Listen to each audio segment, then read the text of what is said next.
Plan Ghana's Girls Advocacy Alliance is calling on the Ghana Education Service to establish a national committee to investigate the alleged abuse of girls in schools by teachers. Citing the recent incident at the Ejusuman Senior High School, the alliance noted such abuses are widespread and require a national plan to tackle. Earlier this year, over 10 female students at the school claimed they were forced by some teachers to perform various sexual acts on them, leading to the interdiction of 9 teachers. Project manager at the Girls Advocacy Alliance, Anna Nabere, at a media briefing in Accra, demanded answers on what has become of the Ejusuman SHS investigations.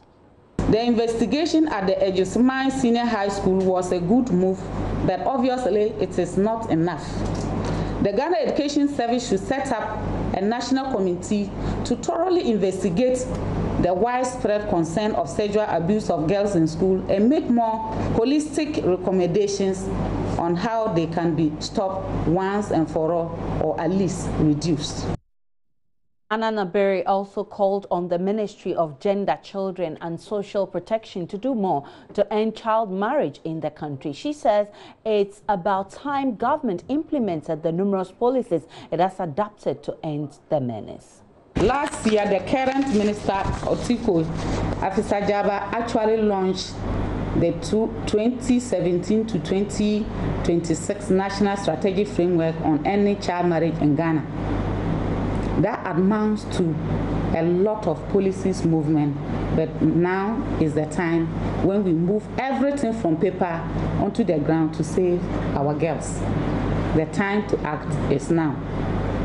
Finally, there is evidence that lack of education is a major driver of child marriage. The statistics referenced above from 2011 shows that 41.6% of women with no education in the country were married before age 18, compared to 4.7% of women with secondary education.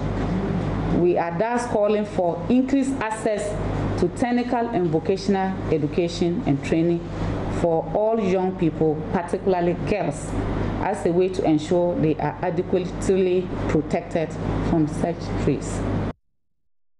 Reacting to the demand, Foster Adraku, who is with the Child Marriage Unit at the Ministry of Gender, Children and Social Protection, assures government is not resting in its desire to ensure child marriage is eliminated.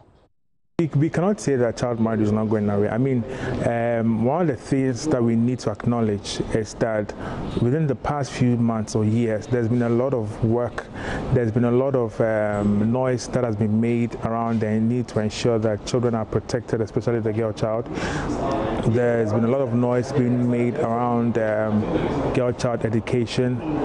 There's a lot of advocacy that is being carried out by most of our partners, working so hard in the regions, in the districts, to ensure that the girls are protected. The girls also ensure that the education is, at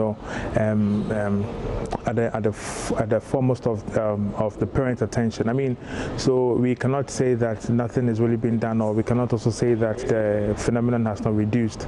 Over the years, we see a lot of work being done by several of our organizations, several of our partners, running around communities, engaging with communities, speaking with parents, going to schools, speaking with the girl child, even boys.